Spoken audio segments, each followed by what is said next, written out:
প্রিয় দর্শক, আমন্ত্রণ জানাচ্ছি চ্যানেল 24 এর সাপ্তাহিক নিয়মিত আয়োজন সুস্থ থাকুন প্রতিদিন অনুষ্ঠানের আজকের আয়োজনে। আপনাদের সাথে আছি আমি ডাক্তার সিফাত রহমান। সুন্দর ত্বক বা হেলদি ত্বক আমাদের প্রত্যেকেরই খুব আরাধ্য একটি ব্যাপার। আমরা প্রত্যেকে সৌন্দর্য সচেতন, আমরা চাই যে আমাদের ত্বকটি হোক হেলদি এবং উজ্জ্বল। প্রিয় দর্শক, বুঝতেই পারছেন আমাদের আজকের পর্বে আলোচনার বিষয়বস্তু হচ্ছে ত্বকের উজ্জ্বলতা বা ত্বকের সৌন্দর্য বৃদ্ধির উপায়। আর এই বিষয়টি নিয়ে কথা বলবার জন্য আজকে আমাদের সাথে আমন্ত্রণ জানিয়েছি আমাদের দেশে অত্যন্ত খ্যাতনামা একজন ত্বক বিশেষজ্ঞকে। আমাদের সাথে আজকে স্টুডিওতে উপস্থিত আছেন ডাক্তার তৌহিদা রহমান ইরিন, ত্বক বিশেষজ্ঞ বা ডার্মাটোলজিস্ট, রেজুভা ওয়েলনেস। প্রিয় দর্শক, আমাদের এই আয়োজনটি সরাসরি সম্প্রচারিত হচ্ছে। আমাদেরকে ফোন করতে চাইলে, যদি আমাদের বিশেষজ্ঞ চিকিৎসকের সাথে সরাসরি কথা বলতে চান, তাহলে যে নাম্বারটিতে ডায়াল করতে হবে সেটি টিভি স্ক্রলে একটু পরপর দেখতে পাচ্ছেন। আপনাকে আমন্ত্রণ জানাচ্ছি। ধন্যবাদ। ভীষণ সুন্দর লাগছে। ত্বকের সৌন্দর্য নিয়ে কথা বলবো। শুরুতে যদি জানতে চাই যে ত্বকের উজ্জ্বলতা, যেটা আসলে আমাদের নারীদের কাছে সবসময় মনে হয় যে একটা ড্রিম ডেস্টিনেশন, আমরা সবাই উজ্জ্বল ত্বক চাই, কে না চায় আসলে। তো ত্বকের উজ্জ্বলতা বলতে কি বোঝানো হয়? ধন্যবাদ আপনার কমপ্লিমেন্টের জন্য। এই মুহূর্তে দর্শক যারা আমাদের সাথে সংযুক্ত আছেন, সকল বয়সের দর্শকই আছেন, প্রত্যেকেই কিন্তু একটা এক্সপেকটেশন থাকে আমাদের ত্বকটা যেন উজ্জ্বল থাকে, উজ্জ্বলতায় যেন কোনো ভাটা না পড়ে। আর আমাদের কাছে যখন পেশেন্টরা আসেন কোনো কনসার্ন নিয়েও, তাদেরও একটা এক্সপেকটেশন থাকে একটা গ্লোটা যেন একটু এনহ্যান্স হয়। আর আমরা ডার্মাটোলজিস্টরা যখন পেশেন্টদের কোনো কনসার্ন অনুযায়ী একটা স্কিন কেয়ার রুটিন ডিজাইন করি, সেক্ষেত্রেও আমাদেরও কিন্তু গোল থাকে তাদের কনসার্নগুলো কমপ্লিট হয়ে, অর্থাৎ তাদের যে প্রবলেমগুলো নিয়ে এসেছে সেগুলো সমাধানের পরে তারা একটা যেন ইয়ুথফুল গ্লো নিয়ে ঘরে ফিরে যায়। মানে এই যে আমরা বলছি যে গ্লো বা উজ্জ্বলতা, মানে উজ্জ্বলতা মানে কি শুধুমাত্র যে ত্বকের বাহিরের যে আবরণ সেটাকে মেকআপের মাধ্যমে উজ্জ্বল করে তোলা? মানে আসলে আপনারা কি বলছেন এই বিষয়ে? উজ্জ্বল ত্বক বলতে আমার কাছে, আমাদের ডার্মাটোলজিস্টদের কাছে হচ্ছে সুস্থ, সুরক্ষিত এবং রোগমুক্ত ত্বক। এখন সুস্থ ত্বক বলতে আমরা কি বুঝি? আমাদের ত্বকের যে উপরিভাগের যে লেয়ার আছে সেটি আমাদের কিন্তু ব্যারিয়ার হিসেবে কাজ করে। এটিকে ইনট্যাক্ট থাকতে হবে, অর্থাৎ ড্যামেজ হওয়া যাবে না। যদি ড্যামেজ হয় তাহলে ওয়াটার লস হবে, আর ওয়াটার লস যখন হবে ত্বক হয়ে উঠবে ডিহাইড্রেটেড এবং মলিন। এরপরে আমাদের যে অয়েল গ্ল্যান্ড, যেটি আমাদের ন্যাচারাল ময়শ্চারাইজার ফ্যাক্টরের প্রোডাকশন হাউস হিসেবে কাজ করে, সেটিও তার প্রয়োজনীয় তুলনায় অতিরিক্ত বা কম অয়েল তৈরি করবে। বেশি তৈরি করলে ত্বক হয়ে উঠবে অয়েলি, আর কম করলে হয়ে যাবে ড্রাই। আর ড্রাই মানে কিন্তু রাফ, শুষ্ক, আবার সেই আসছে মলিন ত্বক। মানে এখনকার সময়টাতে যদি আপু আমি বলি যে বাইরে বের হলেই ভীষণ মাত্রায় দূষণ, প্রচুর ধুলাবালি, দেখা যাচ্ছে যে আমরা সকালবেলা হয়তো যেভাবে বের হচ্ছি, মানে বাড়িতে ফেরার সময় দেখা যায় যে আমাদের ত্বকটা ভীষণ মলিন হয়ে যায়। সারাদিনের এত পরিশ্রম বা এত ধরনের হ্যাসেল আমাদের ত্বকের উপর দিয়ে যায়, যেহেতু ত্বকটা উপরে থাকে সবচেয়ে বেশি এফেক্টেড কিন্তু হয় আমাদের ত্বকটা। তো এ থেকে আসলে কিভাবে আমরা বেঁচে থাকতে পারি? এক্ষেত্রে যেটি হয় যে আমাদের দিনের বেলা ত্বক থাকে প্রোটেক্টর মোডে, আর রাতের বেলা থাকে রিপেয়ার মোডে। অর্থাৎ দিনের বেলা আমরা যে স্কিন কেয়ার রুটিনে আমরা যে ইনগ্রেডিয়েন্টগুলো ইনকর্পোরেট করব সেগুলো আমাদেরকে প্রোটেক্ট রাখবে ত্বককে, কিন্তু আমরা কিছু ভুল করে ফেলি। সেই ভুলগুলো যেটি হয় যে আমাদের বেসিক যে skin care routine, clean care এবং প্রোটেকশন, অর্থাৎ একটি ক্লেন্সার, ময়শ্চারাইজার এবং সানস্ক্রিন, এগুলোতে আমরা কনসিস্টেন্ট থাকি না এবং স্কিপ করে ফেলি, কোনো একটা ইনগ্রেডিয়েন্ট স্কিপ করে ফেলি, এবং অধিকাংশ ক্ষেত্রে আমরা সানস্ক্রিন প্রোটোকলটাকে স্কিপ করে ফেলি।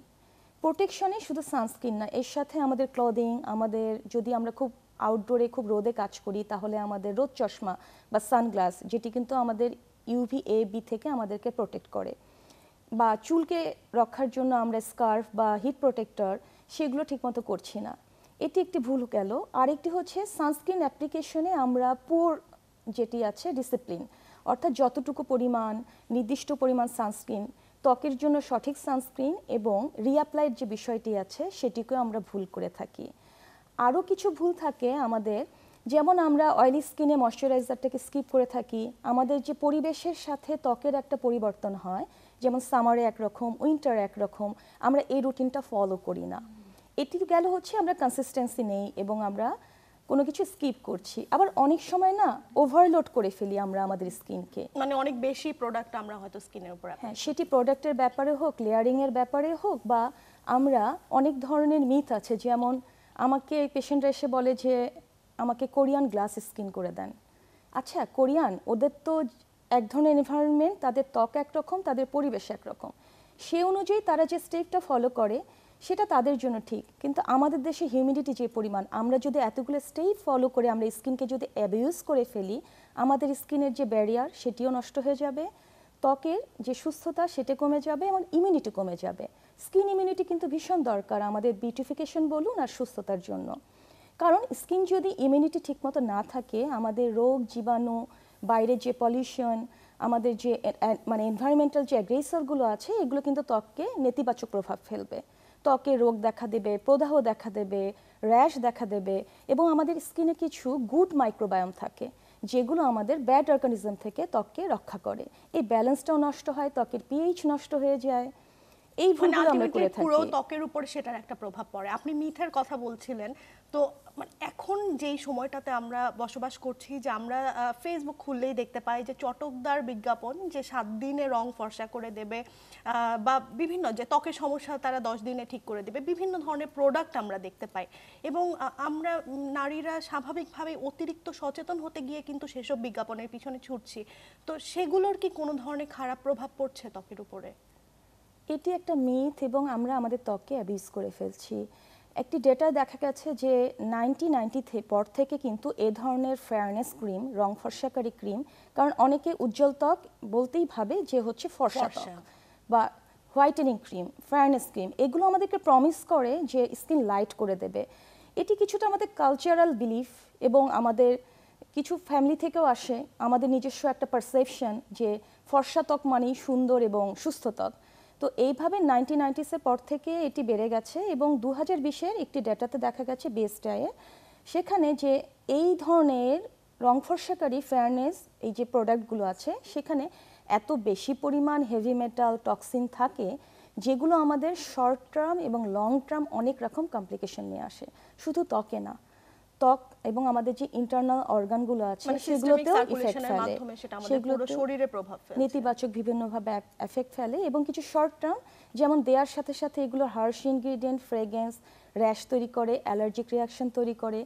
অনেকের তো বার্ন হয়, স্কিন জ্বালাপোড়া করতে থাকে, তারা টলারেট করতে না পারে, এমার্জেন্সি বেসিসে আমাদের কাছে চলে আসে, র্যাশ হতে পারে। এবং লং টার্ম ইফেক্টগুলোর মধ্যে সবথেকে যেটি আমরা দেখি, এখন আমরা দেখছি যেহেতু অনেক দিন ধরে এটি চলে আসছে ব্যবহারের প্রচলন, ত্বক পাতলা হয়ে যাচ্ছে, স্কিন থিন হয়ে যায়, তাদের যে ব্লাড ভেসেলগুলো আছে এগুলো দৃশ্যমান হয়ে যায়, এবং ফটো সেন্সিটিভিটি, রান্না করতে পারে না, রান্নার সময় চুলোর তাপে তারা ইনটলারেবল হয়ে যায়, রোদে যেতে পারে না, এবং পরবর্তীতে নানা ধরনের ব্রণ হয়। আর সবথেকে কষ্টকর ব্যাপার হচ্ছে যে উদ্দেশ্যে তারা এটি ব্যবহার করছে, যে ত্বককে উজ্জ্বল করার জন্য, ব্রাইট করার জন্য, in the long run, long term ইফেক্টে হাইপার পিগমেন্টেশন হয়। কারণ এখানে এত ডোজে হাইড্রোকুইনন থাকে, আমরা তো প্রেসক্রিপশনে একটা নির্দিষ্ট মাত্রায় হাইড্রোকুইনন ব্যবহার করতে পারি কিছুটা দিনের জন্য, সেগুলো ত্বকের জন্য পার্মানেন্ট পিগমেন্টারি ডিসঅর্ডারগুলো তৈরি করে ফেলে।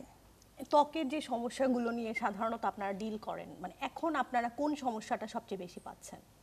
মানে এখনকার এই পরিস্থিতিতে, বা মানে আমাদের তো লাইফস্টাইলে একটা বিশাল চেঞ্জ এসেছে বিগত 10-15 বছরের কথা যদি বলি, তো এখন কোন সমস্যাটা আপনারা সবচেয়ে বেশি পান? আমাদের কাছে পেশেন্টরা আসে তাদের বিউটিফিকেশন এনহ্যান্স করতে এবং কনসার্ন নিয়ে।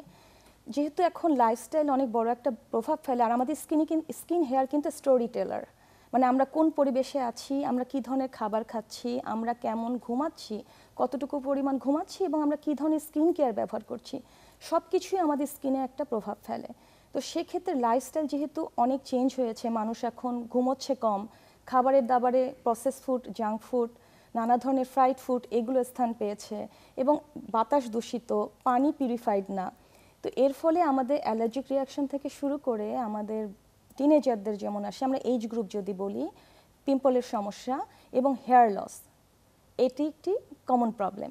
এবং যারা হেয়ার লস নিয়ে আসে তাদের দেখা যায় যে হেয়ার লসের সাথে অনেক নানা ধরনের ইস্যুস থাকে, এবং ওজন বৃদ্ধি, স্থূলতা, এবং ওজন বেড়েছে এবং সেটিকে সঠিক পদ্ধতিতে না কমাতে গিয়ে সেগুলোর কমপ্লিকেশন নিয়ে আসে। মানে ওজন বৃদ্ধির সাথেও ত্বকের একটা সম্পৃক্ততা আছে, মানে ওজন বেড়ে গেলে তাহলে ত্বকের উপর কি ধরনের প্রভাব পড়ে? ওজন বৃদ্ধি আর ত্বকের যে সম্পর্ক সেটি নির্ভর করবে কতটুকু ওজন বৃদ্ধি হলো, কতটুকু সময়ের মধ্যে এবং কিভাবে। এবং তার কোনো আন্ডারলাইন ডিজিজ আছে কিনা।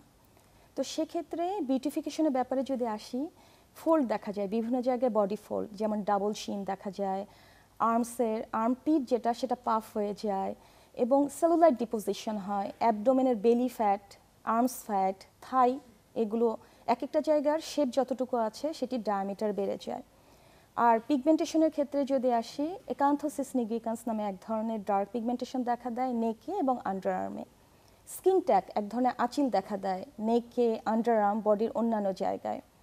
এরপরে আরেকটি হচ্ছে যে যখন ওজন বৃদ্ধি হয় সেটি তো বডির সাথে সামঞ্জস্য রেখে হচ্ছে না, তখন আমাদের যে ডার্মিস লেয়ারের কোলাজেনগুলো ভেঙে যায়, তখন স্ট্রেচ মার্ক দেখা দেয়। স্ট্রেচ মার্কগুলো শুরুতে হয়তো একটু পিঙ্কিশ পার্পল কালার হয়, পরবর্তীতে ফেড হয়ে এটি হোয়াইটিশ গ্রেইশ, এক একজনের স্কিন কমপ্লেকশন অনুযায়ী এক এক রকম হয়। আর ওজন বৃদ্ধির সাথে ইন্টারনাল কোমরবিডিটিগুলো বেড়ে যায় এবং ত্বকের কিছু মানে ডিজিজ থাকে যেমন এক্সিমা, সরাইসিস, ইনফ্লামেশন, এগুলো কিন্তু বৃদ্ধি হয়। মানে কোনোভাবেই ওজন বৃদ্ধি আমাদের ত্বক এবং আমাদের এন্টায়ার বডির জন্য অনুকূল না।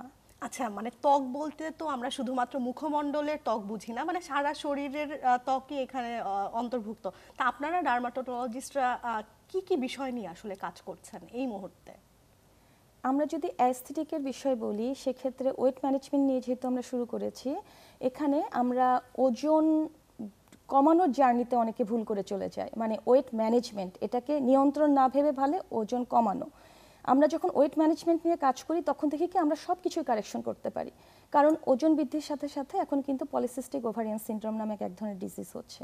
এতে হেয়ার লস হয়, অ্যাকনে হয়ে যায় এবং সেই সাথে অবাঞ্ছিত লোম, অ্যাস্থেটিক, হ্যাঁ। তো এইগুলো যখন আমরা কারেকশন করি, ওজন যখন কারেকশন হয় এবং তার আন্ডারলাইন যে হরমোনাল ইমব্যালেন্সগুলোকে ব্যালেন্স করি, তখন কিন্তু আর এই প্রবলেমগুলোও সলভ হয়ে যায়। হ্যাঁ, তবে পার্টিকুলার এই পিম্পল, হেয়ার লস এগুলোর জন্য আমাদেরকে কাজ করতে হয় সেপারেটভাবে। তবে এখন অনেকেই আসে অ্যাস্থেটিক মানে সৌন্দর্য বর্ধনের জন্য, যেমন কোনো ইভেন্ট আছে সামনে, এখন যেমন মানে বিয়ের মৌসুম আমরা বলি, হ্যাঁ ওয়েডিং সিজন, এই সময় শুধু ব্রাইড এবং গ্রুম না, তাদের পুরো পরিবার আসে গ্রুমিংয়ের জন্য এবং এটি শুরু হয় 3-4 মাস আগে থেকে। অনেকে যারা একটু বেশি সচেতন 6 মাস 1 বছর আগে থেকে প্ল্যান করে। তাদের যদি কোনো কনসার্ন থাকে যেমন একটু মিসম্যাচ স্কিন, আনওয়ান্টেড হেয়ার থাকলে সেটি শুধু ফেসে না বডির ক্ষেত্রেও আমরা রিমুভ করে থাকি। ফেসের একটু ইনস্ট্যান্ট ব্রাইটনেস বাড়াতে চায় এবং এটি শুধু বিয়ের সিজন না, বিয়ের শেষ হয়ে গেলেও পরবর্তীতেও তারা যেন এই ইউথফুল গ্লোটাকে তারা ধরে রাখতে পারে, সেজন্য আমরা ট্রিটমেন্টগুলো করে থাকি। এরপরেও আমাদের ডিজিজ রিলেটেড থাকে, এখন যেহেতু শীত, আমাদের এক্সিমা, সরাইসিস এই ধরনের পেশেন্টরাও আসেন। তো মানে অ্যাস্থেটিক এবং ক্লিনিক্যাল দুটো নিয়েই কাজ করছেন এবং বিগত বছরগুলোতে মানুষ কিন্তু এখন অ্যাস্থেটিক যে ব্যাপারটা সেটা নিয়ে অনেকটাই সচেতন হয়েছে। তো অ্যাস্থেটিক ডার্মাটোলজিতে আপনারা এই মুহূর্তে বাংলাদেশে মানে আধুনিক কি কি চিকিৎসা করছেন উন্নত বিশ্বের সাথে যদি বলি যে তাল মিলিয়ে? অ্যাস্থেটিক ডার্মাটোলজি বাংলাদেশে এখন এতটাই অ্যাডভান্সড যে উন্নত বিশ্বের সাথে আমরা এই একটা জায়গায় তাল মেলাতে পেরেছি। অনেক ক্ষেত্রে আমরা পিছিয়ে থাকতে পারি, কিন্তু এই ব্যাপারে আমরা বাংলাদেশে এখন অনেকখানি এগিয়ে এসেছি। তো সেক্ষেত্রে আমাদের যেটি হয় যে অ্যাস্থেটিক ট্রিটমেন্টের জন্য আমাদের যেহেতু ব্রাইটনেস, আজকে আমাদের ত্বকের সুস্থতা এবং উজ্জ্বলতা নিয়ে আমরা কথা বলছি, সেক্ষেত্রে আমাদের আধুনিক কিছু ট্রিটমেন্ট আছে যেগুলো একেবারে ন্যাচারাল এবং সেফ। আমরা যদি নন ইনভ্যাসিভ ট্রিটমেন্টের কথা বলি, নানা ধরনের ফেশিয়াল, কিন্তু এগুলো মেডিকেটেড ফেশিয়াল শব্দের সাথে আমরা সবাই পরিচিত। এখানে আমরা ডিভাইস রিলেটেড ফেশিয়াল করে থাকি, microdermabrasion, hydra facial, duo facial, গ্লোকোড ফেশিয়াল। এরপরে আমরা কিছু কেমিক্যাল পিল করে থাকি, এগুলোকে আমরা কেমিক্যাল এক্সফোলিয়েশনে বলে থাকি এবং এগুলো আমরা সিকোয়েন্সিয়াল বলি, সেগমেন্টাল বলি এবং কম্বাইন্ড বলি। সিকোয়েন্সিয়াল হলো যে একটির পরে আরেকটি লেয়ারে লেয়ারে করা, যেমন আমাদের বডির ব্রাইটনেসটাকে আমরা বাড়াতে চাচ্ছি, যেমন হাত বা পা, সেখানে প্রথমে এক ধরনের পিল ব্যবহার করে পরে আরেক ধরনের পিল ব্যবহার করছি। আর সেগমেন্টাল হচ্ছে আমরা টোটাল বডিতে যদি পিল ব্যবহার করতে চাই, ফেসের জন্য এক ধরনের, নেক, আন্ডারআর্মের জন্য এক ধরনের, মানে হ্যান্ড এবং ফিটের জন্য এক ধরনের, আমাদের যে প্রেশার পয়েন্টগুলো কনুই, এলবো, সেগুলোর জন্য আরেকটা স্ট্রং পিল ব্যবহার করে থাকি। আর কম্বাইন্ড পিল হচ্ছে ককটেইল পিল পাওয়া যায়, সেগুলো হচ্ছে আমাদের ইনস্ট্যান্ট ব্রাইটনেস, অ্যান্টি এজিং বা পিম্পল, এটি পেশেন্টের কনসার্ন অনুযায়ী করে থাকি। আর আরও আধুনিক ট্রিটমেন্ট যদি আমরা বলি, মেজোথেরাপি এবং এক্সোজোম, এটি কিন্তু একেবারে লেটেস্ট একটি ট্রিটমেন্ট, এক্সোজোম। আচ্ছা, মানে এগুলো আপনারা করছেন। তো আমরা আবার অনেকেই মনে করি যে এই ধরনের চিকিৎসাগুলোর আবার পরবর্তী কোনো ধরনের পার্শ্ব প্রতিক্রিয়া বা কোনো ধরনের জটিলতা আছে কিনা, তো এই বিষয়টি নিয়ে আপনি কি বলবেন? ট্রিটমেন্টের অপশন কিন্তু অনেক ধরনের আছে এবং আমরা যখন পেশেন্ট আসে তখন অ্যানালাইসিস করে তার পার্সোনালাইজ এবং কাস্টমাইজ ট্রিটমেন্টই তাকে প্রোভাইড করে থাকি।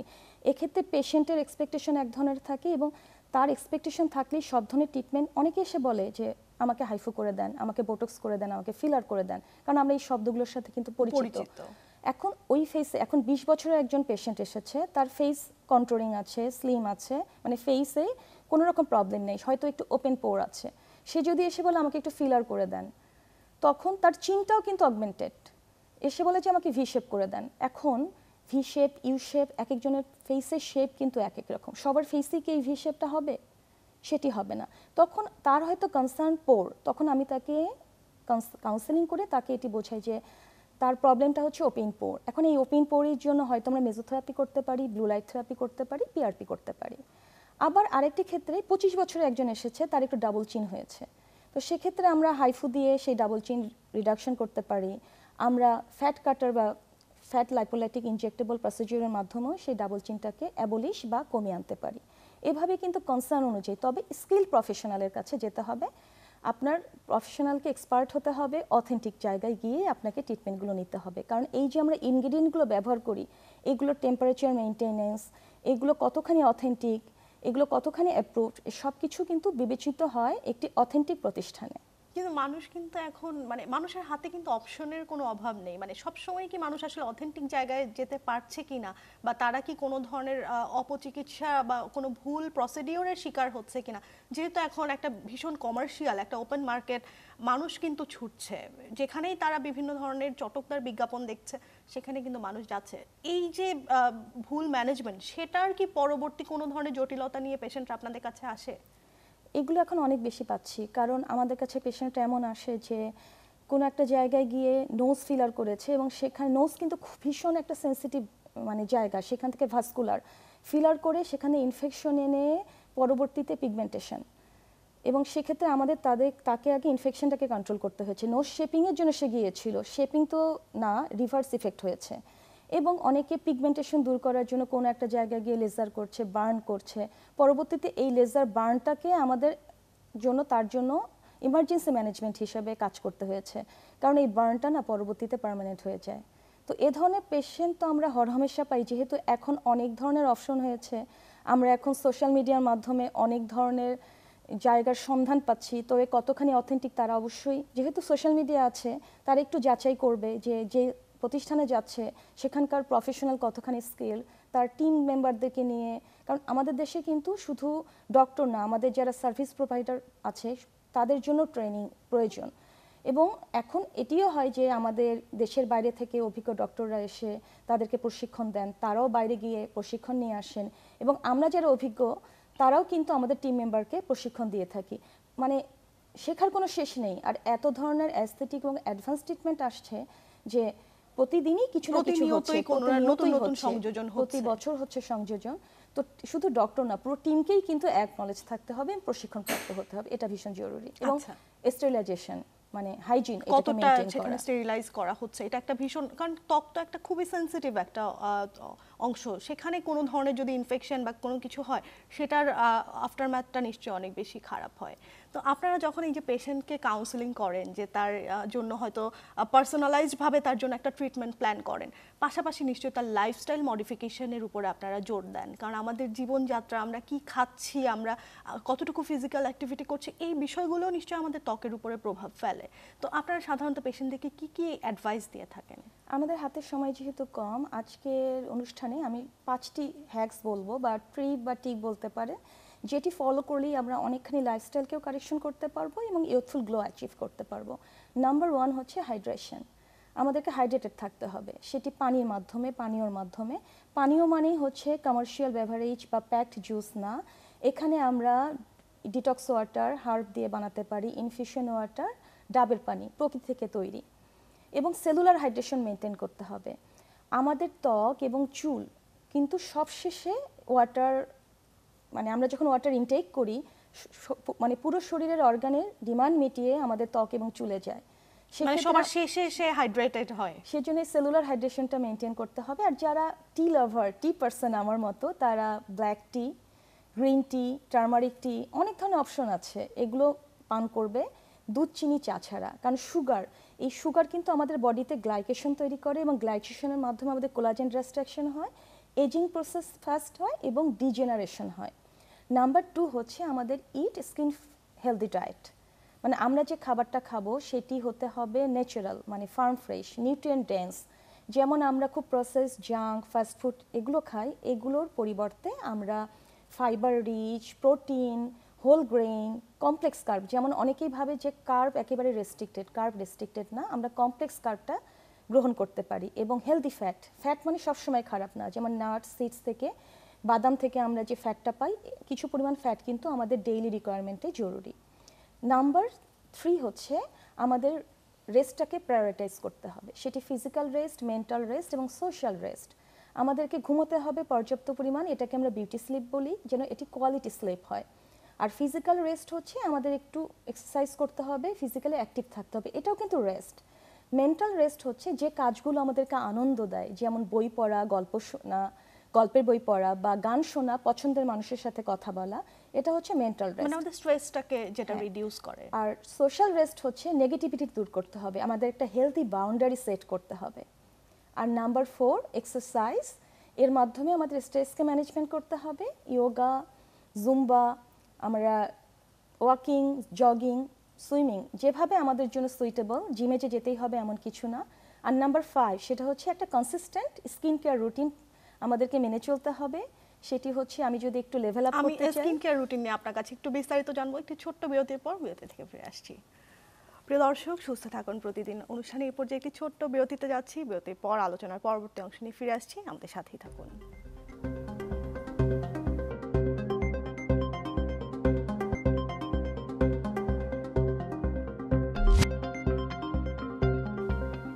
প্রিয় দর্শক, বিরতি শেষে আবার আমন্ত্রণ জানাচ্ছি চ্যানেল 24-এর সাপ্তাহিক নিয়মিত আয়োজন সুস্থ থাকুন প্রতিদিন অনুষ্ঠানে। আজকের পর্বে আমরা ত্বকের উজ্জ্বলতা বৃদ্ধির উপায় নিয়ে বিস্তারিত কথা বলছি। আর আমাদের সাথে আজকে স্টুডিওতে উপস্থিত আছেন ডাক্তার Tauhida Rahman Irin, dermatologist, Rejuva Wellness. প্রিয় দর্শক, আমাদেরকে সরাসরি ফোন করতে চাইলে টিভি স্ক্রলে যে নাম্বারটি দেখতে পাচ্ছেন সেই নাম্বারটিতে ডায়াল করতে হবে। বিরতি শেষে আবার আমন্ত্রণ জানাচ্ছি। স্কিন কেয়ার রুটিন নিয়ে কথা হচ্ছিল যে একটা সময় কিন্তু আমরা বুঝতাম যে মুখটা জাস্ট ধুয়ে ফেলা, সাবান দিয়ে ধুয়ে ফেললেই যথেষ্ট, ব্যাস আর কোনো কিছুর প্রয়োজন নেই। তো আসলে কি এটা একটা সঠিক পদ্ধতি, নাকি কোনো ধরনের কোনো রুটিন আমাদের ফলো করা উচিত? আমাদের স্কিন কেয়ার রুটিনটিকে দুভাগে ভাগ করতে পারে, একটি হচ্ছে day time AM skin care routine, night time PM skin care routine. আর আমি শুরুতে বলেছি দিনের বেলা আমরা প্রোটেকশন মোডে থাকি, রাতের বেলা থাকি রিপেয়ার মোডে। এখন এএম রুটিনে আমরা ক্লিন কেয়ার প্রোটেকশন, অর্থাৎ একটা ক্লেন্সার ব্যবহার করব, সেটি ত্বকের ধরন অনুযায়ী। মানে পরিবারের সবাই যে একটাই ফেস ক্লেন্সার, একটাই সাবান বা একটা ফেস ওয়াশ ইউজ করবে সেরকম না, কারণ এক একজনের ত্বক এক এক ধরনের, সেই অনুযায়ী তারা ফেস ক্লেন্সারটি ব্যবহার করবে। আর ময়শ্চারাইজারের ক্ষেত্রেও ত্বকের ধরন অনুযায়ী, যাদের স্কিন একটু ড্রাই তারা একটু cream based, ceramide based moisturiser, এবং যাদের স্কিন অয়েলি তারা কিন্তু non comedogenic water based moisturiser ব্যবহার করতে পারে। ময়শ্চারাইজারে অনেক ধরনের ভ্যারিয়েশন আছে, সেরাম আছে, ক্রিম বেসড আছে বা ফ্লুইড বেসড আছে, তো সেটি ডার্মাটোলজিস্ট টেস্টেড হতে হবে। আর প্রোটেকশনের ক্ষেত্রে সান প্রোটোকল সিস্টেমটি, সেটি হচ্ছে সানস্ক্রিন ব্যবহার করা। সানস্ক্রিনের ক্ষেত্রে 3টি জিনিস দেখবে, যে এখানে যেন SPF 50 থাকে, এটি আমাদের UVB থেকে প্রোটেক্ট করবে, PA+++ থাকে, সেটি আমাদের UVA থেকে প্রোটেক্ট করবে, এবং ভিজিবল লাইট ইনফ্রারে থেকে প্রোটেক্ট করার জন্য সানস্ক্রিনটির জন্য অ্যান্টিঅক্সিডেন্ট যুক্ত হয়। এই 3টি মাস্ট, এবং সানস্ক্রিনও ত্বকের ধরন অনুযায়ী, এবং সবাই সানস্ক্রিনটাকে স্কিপ করতে চায়, কারণ অনেকের ক্ষেত্রে সানস্ক্রিন ব্যবহারে বলে বাম্পস হচ্ছে, অক্সিডাইজড হয়ে যায়, তেল চিটচিটে হয়ে যায়, বা ড্রাই স্কিন আরও ড্রাই এবং ফ্লেকি হয়ে যায়। আর যদি লেভেল আপ করতে চায় সেক্ষেত্রে তারা এম রুটিনে একটু মিস্ট বা টোনার ব্যবহার করতে পারে, ফেশিয়াল মাস্ক ব্যবহার করতে পারে, এবং এক্সফোলিয়েশন ব্যবহার করতে পারে। আর নাইট টাইম স্কিন কেয়ার রুটিনে কিন্তু ডাবল ক্লেন্সিং মাস্ট।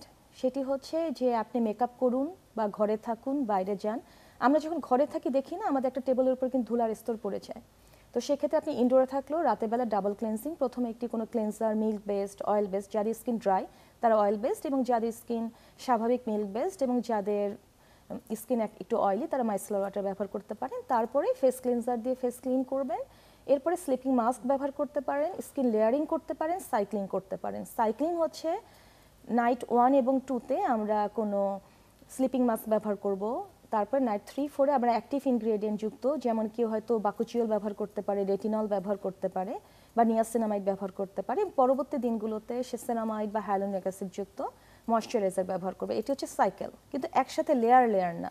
আর লেয়ারিংয়ের ব্যাপার হচ্ছে যাদের স্কিন খুব ড্রাই, সেরামে যদি তাদের কভার না করে তখন এর উপরে একটা ময়শ্চারাইজার ব্যবহার করতে পারে, but not too many layer.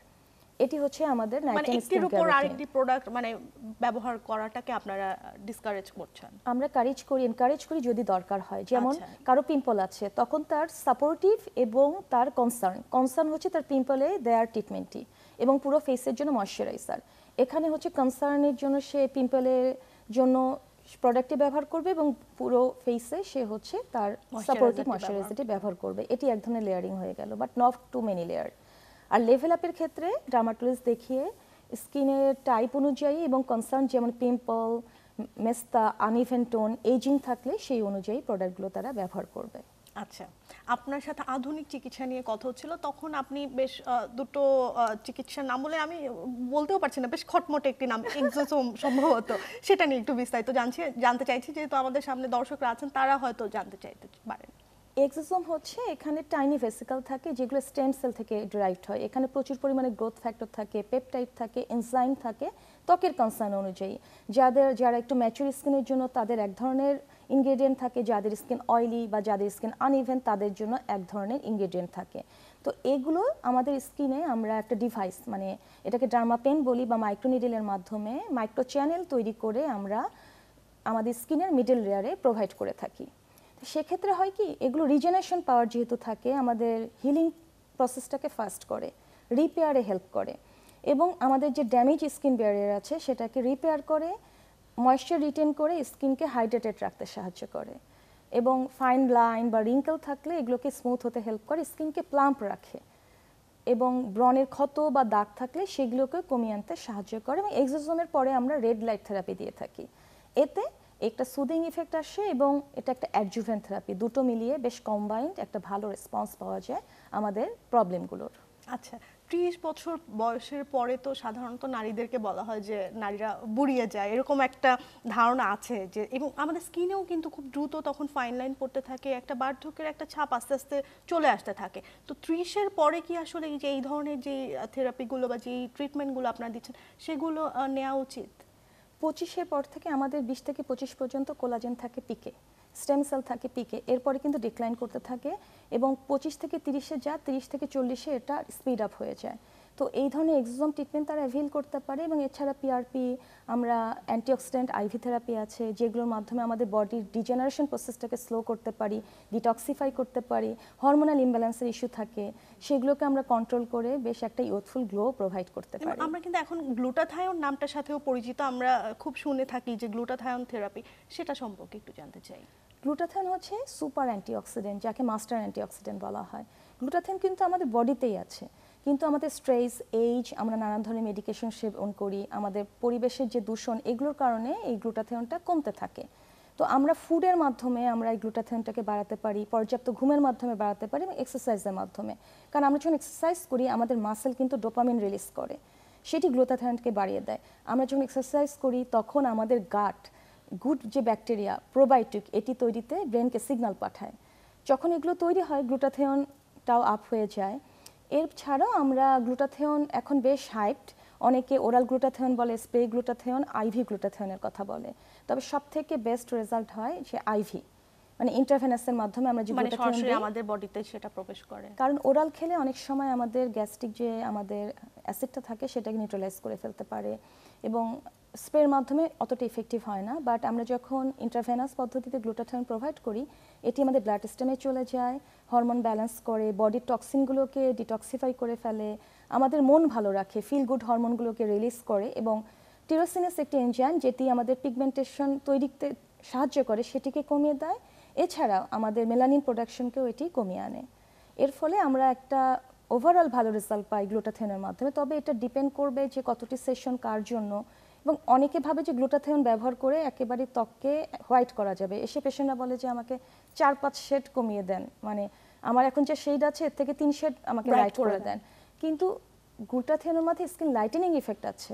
আমরা সবসময় বলি যে হাতের এই জায়গাটা যদি তোমার এই ধরনের আমরা একটা রং বা টেক্সচার তোমাকে আমরা প্রোভাইড করতে পারবো, কিন্তু তোমার স্কিন যদি টাইপ 3 হয় বা টাইপ 4 হয়, আমি সেখান থেকে কিন্তু টাইপ 1-এ মানে ইউরোপিয়ানদের মতো তোমাকে স্কিন প্রোভাইড করতে পারবো না।